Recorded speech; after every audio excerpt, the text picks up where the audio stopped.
Buenos días, Ágape. Buenos días, mis hermanos en Cristo. Estoy agradecido con Dios por estar acá. Estoy feliz de ver a todos ustedes acá. Muchos no lo saben, pero este viernes que recién pasó celebramos 4 años de haber hecho nuestro primer culto aquí en Ágape. 4 años. Y qué felicidad, ¿verdad?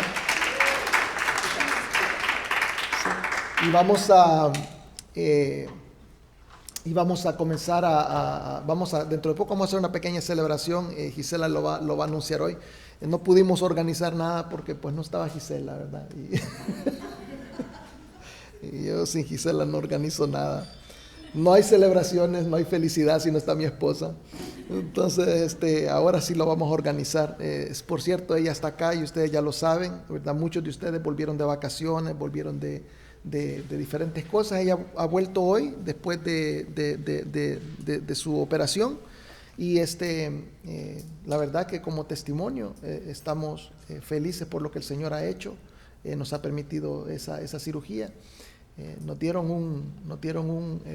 La doctora analizó lo que le quitaron y nos dijeron que era precanceroso. O sea que el Señor nos ha librado de un futuro cáncer. Entonces, estamos en demasía agradecidos con el Señor, porque en su tiempo previno lo que podía hacer.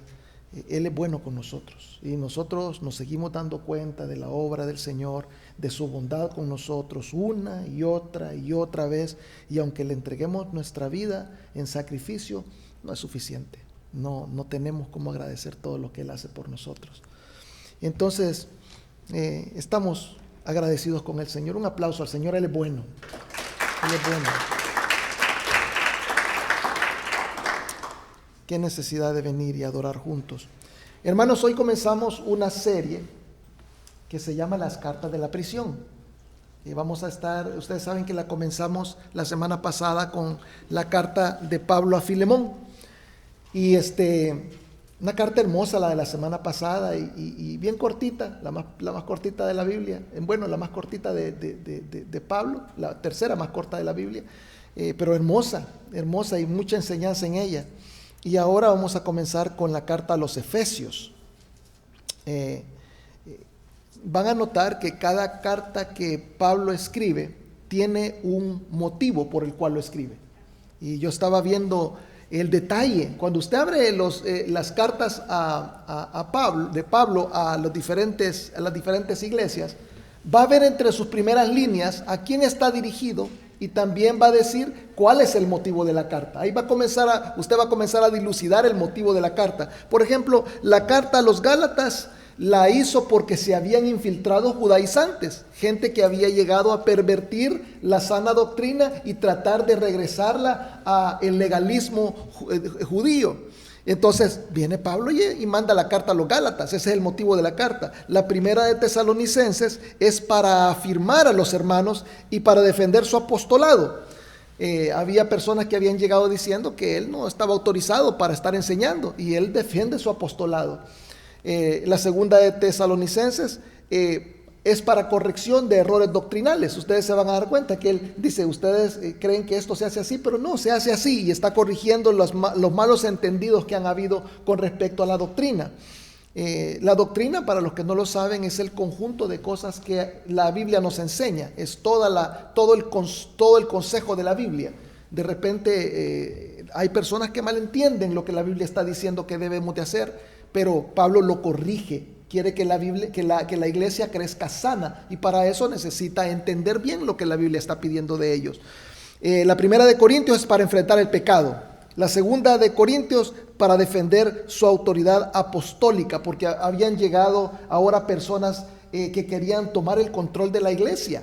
O sea, habían llegado diciendo, apropiarse de la iglesia, que no habían fundado ellos, ni Dios lo había llamado a sembrarla, ni los había llamado a dirigirla, pero ellos querían apropiarse de esa iglesia. Ya la habían visto sana, grande, bonita, y la querían tomar y dirigirla a ellos, pero no era a ellos que los había mandado Dios. Y Pablo defiende, ¿verdad?, la posición que Dios le ha dado en esa iglesia.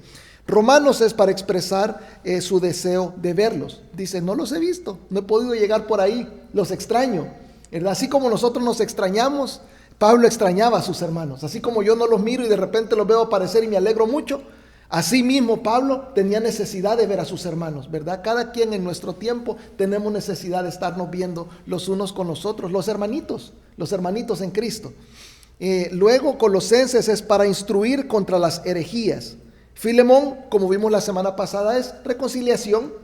Filipenses para agradecer por un donativo económico. Pablo trabajaba en hacer tiendas, pero de repente no le alcanzaba el dinero con lo que trabajaba y los hermanos le enviaban dinero. Y la carta de Filipenses es solamente para darle gracias a los hermanos que le habían mandado dinero. La carta de Timoteo es para dar guía ministerial. Tito es para organización de la iglesia. Pero si usted revisa Efesios, no hay un motivo. No hay un motivo. No se va a dar cuenta que no hay un motivo específico por el cual la carta es escrita. Y entonces al estudiarla profundamente, encontramos incluso de que no es la carta a los efesios, sino que es la carta a los cristianos. Cuando vemos los escritos más antiguos en griego, no aparece la palabra efesios. Solamente cuando comienza, le voy a leer cómo comienza la carta, y lo que pasó es de que se cree que es una carta circular, lo que en el mundo romano había una ruta de correo. Entonces Pablo aprovechaba esa ruta de correo para mandar a personas con la carta y se iban pasando por todas las iglesias leyendo esta carta. Esta es una de esas cartas. Y entonces el primer lugar donde se leyó es en Efesios. Y entonces en los escritos originales hay una nota al margen donde dice a los efesios, pero en realidad la carta original dice: Pablo, apóstol de Jesucristo por la voluntad de Dios, a los santos y fieles en Cristo Jesús que están en, y hay un espacio. O sea, cada quien debe poner el nombre de su iglesia. Nosotros podemos poner el nombre de nuestra iglesia ahí. Puede ser que diga: Pablo, apóstol de Jesucristo por la voluntad de Dios, a los santos y fieles en Cristo Jesús que están en Stone Mountain, la ciudad. Fíjate. Y entonces me parece increíble porque esta carta vino a ser personal para mí. Sentí como que el Señor mismo me ha mandado una carta. Yo sé que toda la Biblia es una carta de amor. Yo entiendo que toda la Biblia es para enseñarnos algo. Pero esta carta en especial tiene esa particularidad de que fue escrita abierta para las iglesias de Dios. Y nosotros somos una iglesia de Dios, ¿verdad? Y entonces me pareció bien lindo. Yo te invito a que te apropies de lo que Pablo está diciendo en esa carta, porque es para todo aquel que ha recibido a Jesucristo como Señor y Salvador. Es para todos los creyentes. Entonces vas a ver qué lindo como Pablo comienza a hablarnos a todos los que creemos en Cristo. Es una carta personal. Vamos a orar para leer lo que es el capítulo 1 de la carta a los Efesios. Les voy a pedir que se pongan de pie. Vamos a hacer una oración más. Cierren sus ojos, inclinen sus rostros en reverencia a nuestro Padre Celestial. Bendito seas, Padre Celestial, que estás en los cielos, que nos permite, Señor, abrir tu palabra y hablar de ella. Gracias, Padre, porque nos la has dejado. Gracias por esta carta a los Efesios en especial, Señor, porque se siente muy personal. Se siente como que tú nos estás hablando directamente a nosotros, como iglesia tuya. Bendito sea, Señor, porque nos permites hacer esto, de leer tu palabra y de recibirla como propia. Señor, que cada uno de los hermanos se apropie de todos los mensajes de la carta de los Efesios, para que cada uno, Señor, reciba lo que necesita, aquel conforte, Señor, que solo tú das, aquella consolación que solo tú das a través de tu palabra, aquel líquido, Señor, que viene a menguar la sed que tenemos de ti, aquel conocimiento, Señor, que satisface, porque nosotros comprendemos entonces quién eres tú y lo que has hecho. Padre, que cada uno reciba ese conocimiento. Y si hay alguno aquí que no te conoce, Padre, que considere el día de hoy, toca su corazón. Tú prometiste, Padre, que los corazones de piedra los ibas a convertir en corazones de carne. Que haya hoy corazones convertidos en carne hoy, para que puedan abrir la puerta del corazón y recibirte con ellos. De manera, Señor, que ellos también vengan a apropiarse de las verdades en esta carta. En Cristo Jesús te lo pido. Amén.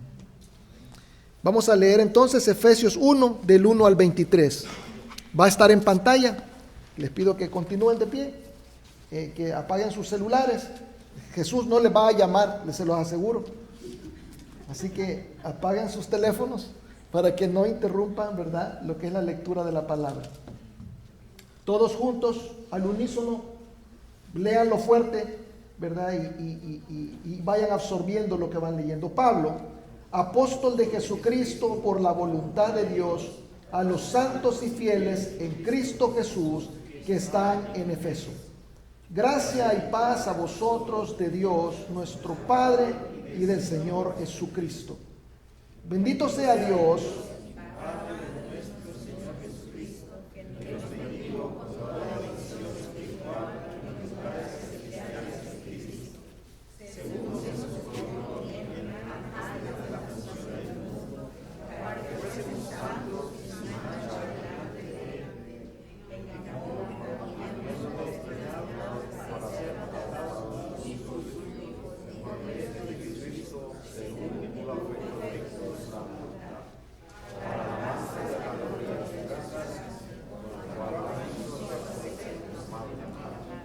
en quien tenemos redención por su sangre, el perdón de pecados, según las riquezas de su gracia, que hizo sobreabundar para con nosotros en toda sabiduría e inteligencia, dándonos a conocer el misterio de su voluntad, según su beneplácito, el cual se había propuesto en sí mismo, de reunir todas las cosas en Cristo, en la dispensación del cumplimiento de los tiempos, así las que están en los cielos como las que están en la tierra.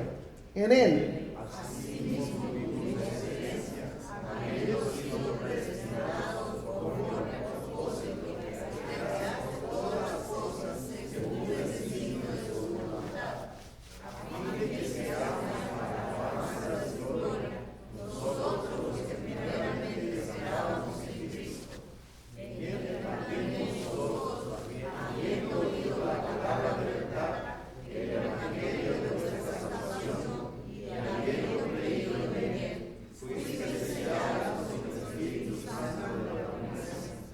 es las arras de nuestra herencia, hasta la redención de la posesión adquirida para alabanza de su gloria.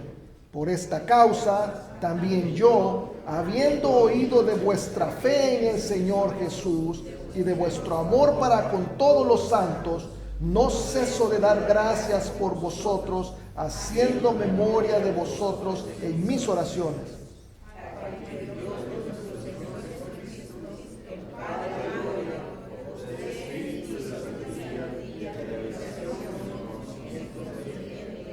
Alumbrando los ojos de vuestro entendimiento, para que sepáis cuál es la esperanza a que Él os ha llamado y cuáles las riquezas de la gloria de su herencia en los santos.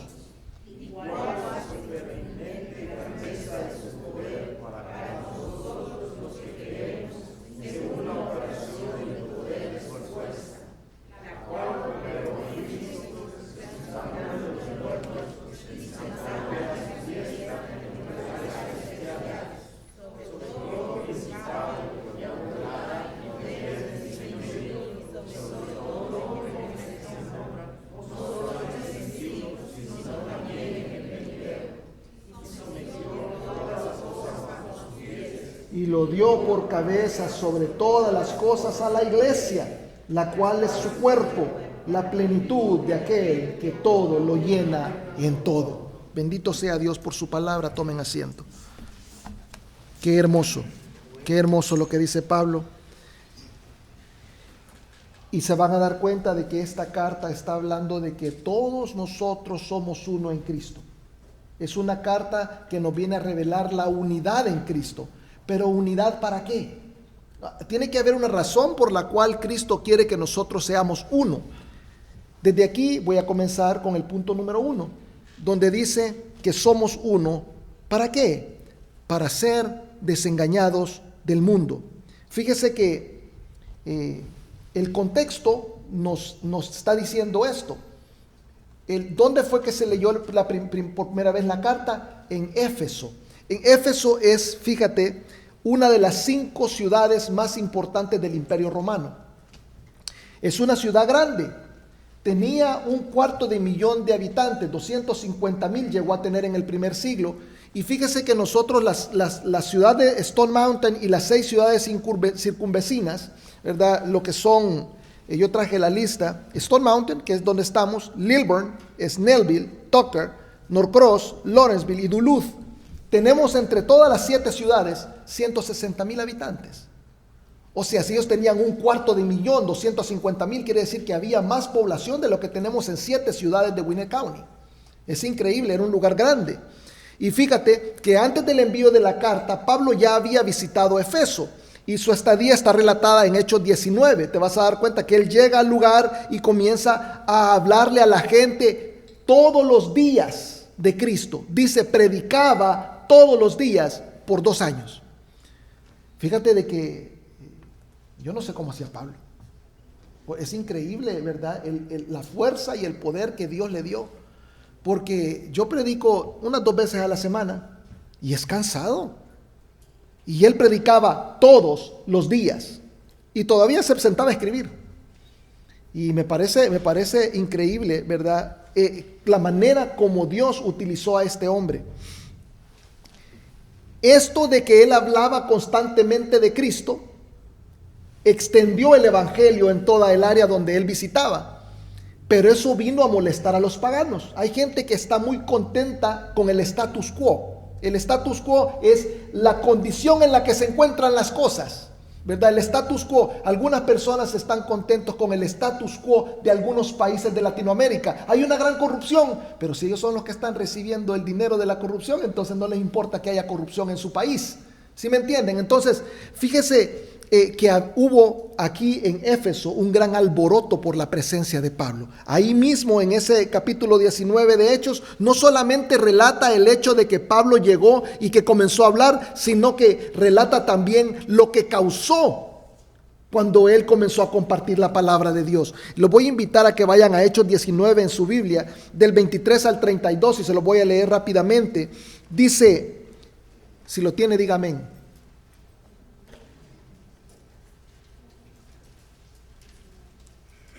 Leamos entonces. Hubo por aquel tiempo un disturbio no pequeño acerca del camino. El camino era Jesús.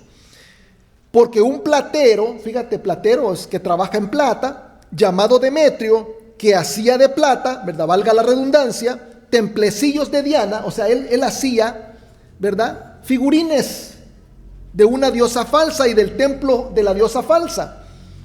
Y dice, daba no poca ganancia a los artífices. O sea, él hacía estos templecitos de plata y los vendía por buen dinero. Entonces, ¿verdad? Se beneficiaba de la incredulidad, se beneficiaba del paganismo. Y entonces, a los cuales, reunidos con los obreros del mismo oficio, dijo, varones, sabéis que de este oficio obtenemos nuestra riqueza.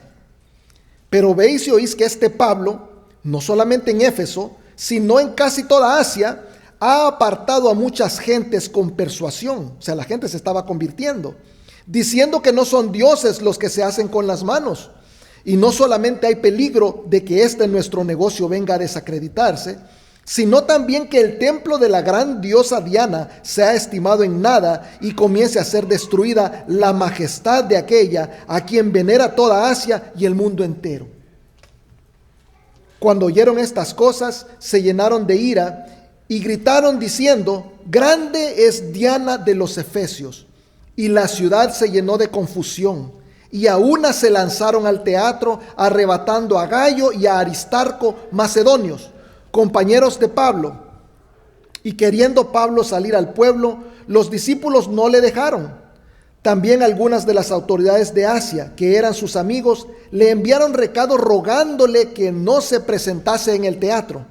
Unos pues gritaban una cosa y otros otra, porque la concurrencia estaba confusa y los más, o sea, la mayoría, no sabían por qué se habían reunido. O sea, hicieron un gran relajo, ¿verdad? Reuniendo a la gente, alborotando a la gente, con tal de que sacaran de ahí a los cristianos, porque los cristianos les estaban botando el business.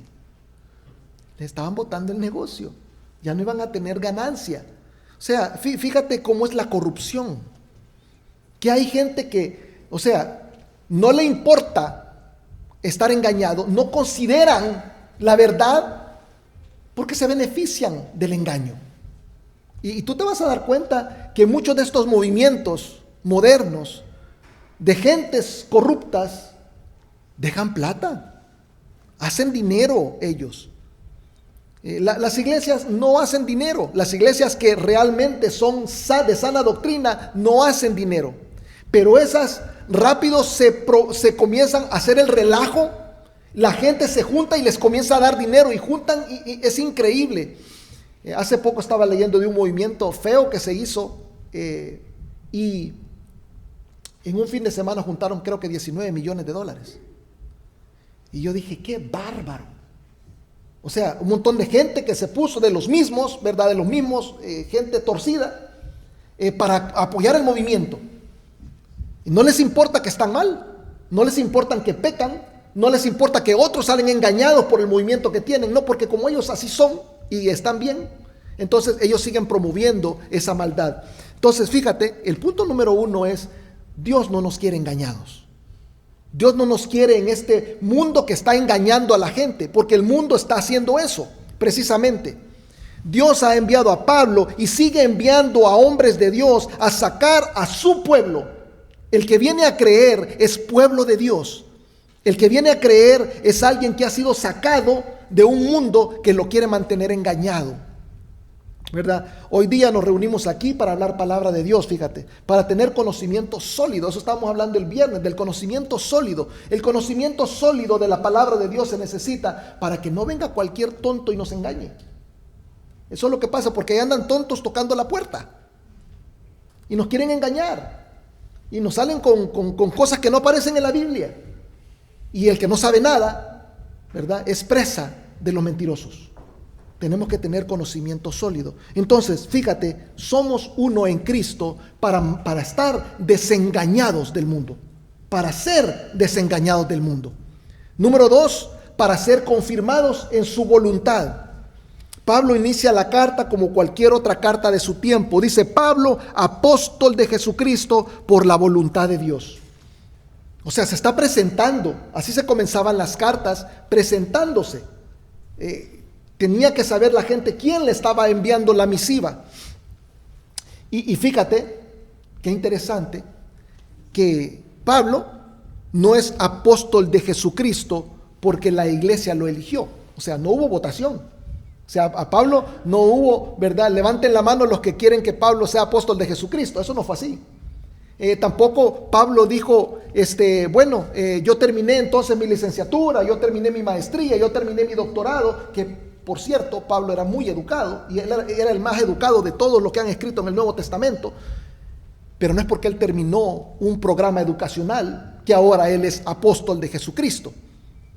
Él no es apóstol de Jesucristo porque él se puso ahí, porque hay mucha gente que se coloca en el lugar, que llegan a las iglesias, así como Pablo escribió esa carta donde estaba defendiendo su apostolado, porque hay gente que llega y quiere quitar al que Dios ha puesto. Entonces, fíjate lo que dice Pablo. Dice que él es apóstol de Jesucristo por la voluntad de Dios. Dios lo puso de apóstol. Dios lo puso a dirigir iglesias. Dios lo puso a administrar su palabra. Hace la diferencia saber quién es el que te ha puesto a hacer las cosas. Hace la diferencia. Hace la diferencia. Muchas veces puedo ver a personas preguntándose por qué les sucede lo que les sucede cuando están en el ministerio. Muchas personas se preguntan por qué hacen lo que hacen. O sea, unos dicen, yo no sé para qué me metí a pastor, si esto es doloroso, ¿verdad? Yo no sé para qué me metí a dar clases. Quisiera que el pastor me dijera que haya otro para reemplazarlo, ¿verdad? Porque esto es duro, ¿verdad? Es bueno que sepas por la voluntad de quién es que estás haciendo las cosas. Una vez yo me sentí muy triste porque el ministerio de repente te pega golpes, no golpes te da la vida, no que golpes te da el ministerio, ¿verdad? Y te pega duro. Y una vez estaba triste y le llamó a un amigo mío, pastor, mire, ese hombre lo ocupó Dios con las palabras que me dijo, Porque regularmente estamos acostumbrados a ser de consolación para otros, pero no estamos acostumbrados a que nos consuelen. Pero qué increíble las palabras que me dijo. Yo le dije, mira, le digo yo, mira qué tristeza. Y me dijo, mira, me dijo, te voy a hacer una pregunta. Bien bravo. Él, o sea, no crean que me lo dijo con amor, me lo dijo algo bravo. Me dijo, te voy a hacer una pregunta. ¿Estás seguro? Me dijo, que Dios te ha llamado al ministerio. Y yo ni dudé y le dije, claro. Entonces me dijo, ¿cuál es el problema? Dios te va a sostener. Me dijo, así que manténete parado y sigue adelante, que si el ministerio es de Dios, no se va a caer. No es que le digo, no es que se vaya a caer, lo que pasa es que entristece. Y me dijo, pues Él también te va a sostener a vos. Bien lindas las palabras del hermano. Y quiero que te las lleves tú.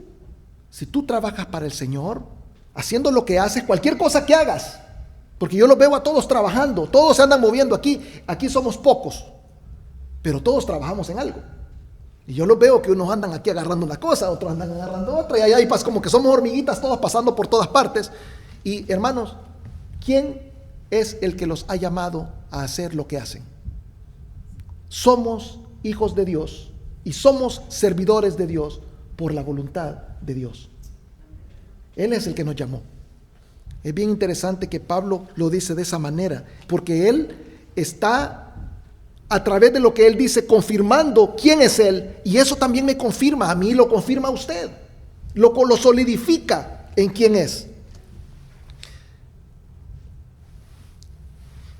Cuando nosotros hacemos las cosas para el Señor, no siempre salen bien las cosas, a veces salen mal, pero cuando no salen bien, como te estoy contando, te llena de satisfacción saber que no importa lo que suceda, tú estás haciendo lo que Dios te ha mandado a hacer y Él mismo te apoya, ¿verdad? Te da esa tranquilidad. Él te apoya. Dios da las fuerzas para seguir adelante. Yo recuerdo que hace un par de semanas terminamos el libro de Daniel y en el último mensaje yo recuerdo que cuando Daniel estaba en la presencia del Señor, él desmayó, se aguadó delante del Señor y dijo que no tenía ni fuerza ni para levantarse ni para hablar, y el Señor con su palabra lo fortaleció. Y me pareció interesante, porque ¿cómo nos fortalece el Señor? No nos fortalece a través de su palabra. ¿Qué es lo que está haciendo hoy? Nos está fortaleciendo a través de su palabra. Él nos habla, nos dice la verdad y nos da fuerzas, nos llena. O sea, ese conocimiento, no podemos seguir siendo los mismos. Ya cuando trabajamos para el Señor y tenemos un desmayo, nosotros decimos, bueno, voy a seguir adelante, porque la voluntad de Dios es que yo esté trabajando para Él. Muy lindo saber eso, que el Señor nos viene a confirmar, Nosotros sentimos muchas veces que no somos suficientes para el ministerio. Yo lo he sentido, ¿verdad? Yo he visto pastores que hacen cosas que yo no hago, ¿verdad? Y uno dice, yo no soy, como que me falta, ¿verdad? Y sí, te falta. Me falta a mí, te falta a ti. Y que ninguno de nosotros somos suficientes para el ministerio. Ninguno de nosotros somos buenos para el ministerio. El hecho de que el Señor nos da ministerio es por la gracia de Dios. Es su gracia por la que nosotros podemos hacer cositas para Él. ¡Qué bendición! ¡Qué bendición! Muchas veces pensamos que otro es el indicado. Pero, hermano, no podemos explicar por qué, pero Dios te quiere haciendo lo que estás haciendo. Tal vez no seas el indicado, pero Dios te puso ahí. Tal vez Pablo no era el indicado. Yo puedo decir, ¿verdad?, por la evidencia de lo que Pablo hizo, Pablo es el indicado, pero cuando andaba matando cristianos, yo rápidamente hubiera dicho que él no era el indicado. ¿Sí o no? Esteban, un santo, que cuando yo veo las palabras de Esteban cuando lo están apedreando, yo me sorprendo y digo, y Pablo era el que estaba sosteniendo la ropa a los que lo estaban golpeando, al que lo estaban agarrando a pedradas, a un santo, a un hermanito de nosotros. Ese es uno de los pasajes de la Biblia donde uno se le salen las lágrimas porque están matando a tu hermano. Y Pablo solo estaba viendo ahí bien contento. Yo no hubiera dicho que él era el indicado. Y créanmelo, nosotros no somos los indicados. Nosotros somos pecadores malos. Y el Señor nos escoge Y cómo se goza de vernos que vamos cambiando y que vamos mejorando en la obra del ministerio. Y le damos honra y gloria al Dios Todopoderoso, creador del cielo y de la tierra. Fíjese usted la bondad de Dios. Nos confirma, nos encomienda y nos respalda, ¿verdad? Nos lleva a hacer las cosas bien. ¿Para qué somos uno en Cristo? Para ser desengañados del mundo, para ser confirmados en su voluntad y para ser confirmados en nuestra identidad. Continúa Pablo diciendo, fíjate, Pablo, apóstol de Jesucristo por la voluntad de Dios, ¿a quién? A los santos y fieles en Cristo Jesús. O sea, yo le dije que la carta es para usted.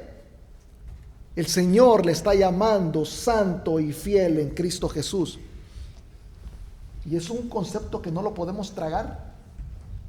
Porque la Iglesia Católica, por ejemplo, tiene todo un sistema para desarrollar los santos. La primera de las condiciones para ser santo en la Iglesia Católica es que tenés que estar muerto. Sí, ¿verdad? Yo no sé si usted quiere ser santo de la Iglesia Católica, pero está bravo. Lo primero que tiene que hacer es morirse. Pero fíjese que la carta la está mandando Pablo a gente viva y le está diciendo santos. O sea que el concepto bíblico no es que tenés que estar muerto. Tenés que estar vivo y vivo en Jesucristo. 5 años de muerto tenés que tener, haber tenido una vida ejemplar y tenés que haber hecho milagros y tenés que comprobar el milagro y un mentiroso tiene que ir a decir que el que le hizo milagro fue el que se murió y ¿verdad? Y hacen todo este proceso. La Biblia no apoya eso. La Biblia no apoya eso. La Biblia le llama santos, va a encontrar la palabra santo varias veces y se dirige a diferentes grupos de personas. Habla de los muertos en el Antiguo Testamento que se murieron en la fe en Dios. Habla de los muertos en el Nuevo Testamento que se murieron con la fe en Jesucristo. Les dice santos a los ángeles y nos dice santos a los que estamos vivos, pero que estamos protegidos con, ¿verdad?, la confianza en Jesucristo. En resumen, como todos lo sabemos ya, santo solamente quiere decir apartado para el Señor. Los ángeles no están al servicio de nadie más, están al servicio de Dios. Los muertos del Antiguo Testamento eran gente que estaba al servicio de Dios. Todos los profetas, ¿al servicio de quién estaban? ¿Cómo sufrieron? Estaban al servicio de Dios. Y los que estamos en Cristo, estamos al servicio de Dios. Qué lindo que el Señor, ¿verdad?, nos llama santos. Fíjese, Filipenses 4:21, se lo voy a poner en pantalla para machacar la idea de que no son muertos a los que se dirige. Dice, saludad a todos los santos en Cristo Jesús, los hermanos que están conmigo os saludan. ¿En quién están los santos? En Cristo Jesús. Le está hablando a gente salva, hermanitos en Cristo, ¿verdad? Y ahí no hay tales.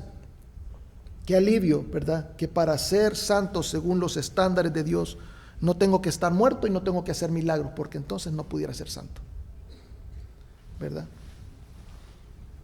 Dios nos ha apartado para Él en la unidad de Cristo Jesús. Somos un cuerpo, somos el cuerpo de Cristo.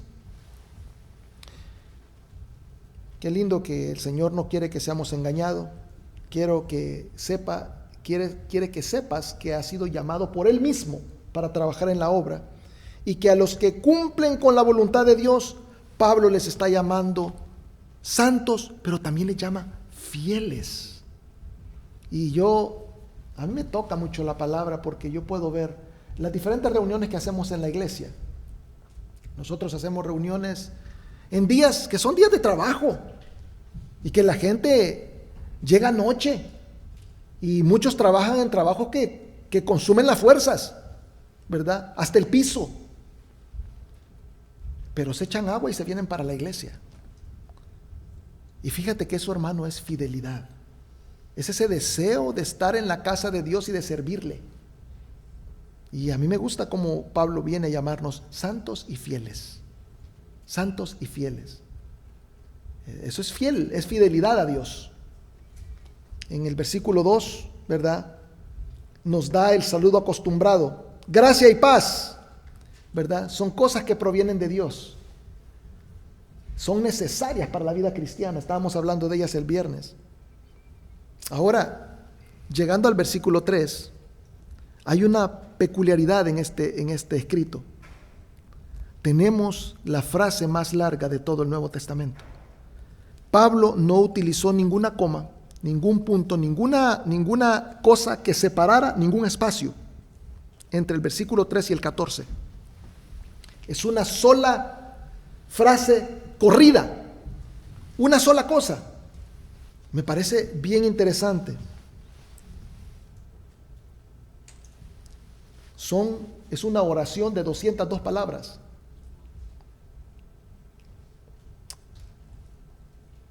Y es una larga lista de bendiciones espirituales. Es todo lo que nosotros recibimos en Cristo como unidad que tenemos en Cristo. Comienza a decirnos todas las cosas que Cristo nos da, de lo que nosotros somos acreedores, de lo que venimos a hacer, a beneficiarnos en Jesucristo. Fíjese que en el versículo 17, poquito después de todos esos beneficios, dice Pablo, está pidiendo que Dios nos dé espíritu de sabiduría y de revelación en el conocimiento de Él, alumbrando los ojos de vuestro entendimiento para que sepáis cuál es la esperanza a la que Él os ha llamado. Tener la idea equivocada de la esperanza a la que te ha llamado Jesucristo decepciona. Hay personas que vienen a la iglesia y que esperan tener una experiencia sensorial, quieren sentir algo. Una vez me topé con un hermano, un amigo mío pentecostal, y me dijo, ¿y tú hablas en lenguas? Le digo, no hablo en lenguas. Yo creo que se puede hablar en lenguas. Yo creo que algunos hablan en lenguas. Yo creo que en una iglesia pentecostal de 300 personas, uno habla en lenguas seguramente. Todos los demás son mentirosos. O sea, sí existe el don de lenguas, pero los demás solo lo fingen. Y porque tienen esa idea tonta de que si no hablas en lenguas, no tienes el espíritu. Y eso no es así. El espíritu es multiforme. A uno le va a dar habilidad administrativa, a otro le va a dar habilidad de palabra, a otro le va a dar habilidad de enseñanza, a otro le va a dar habilidad de servicio, a otro de consolación. Si todos hablamos lenguas y todos los demás trabajos, ¿quién lo va a hacer? Vamos a tener que contratar gente. El Espíritu Santo nos provee de diferentes dones. Es un conjunto de dones. Por eso nos dice el cuerpo de Cristo. Imagínense que usted tuviera el cuerpo y que estuviera lleno de pulmones. Va a tener mucho aire, pero no va a hallar qué hacer con eso. ¿Verdad? Porque necesita las piernas para caminar.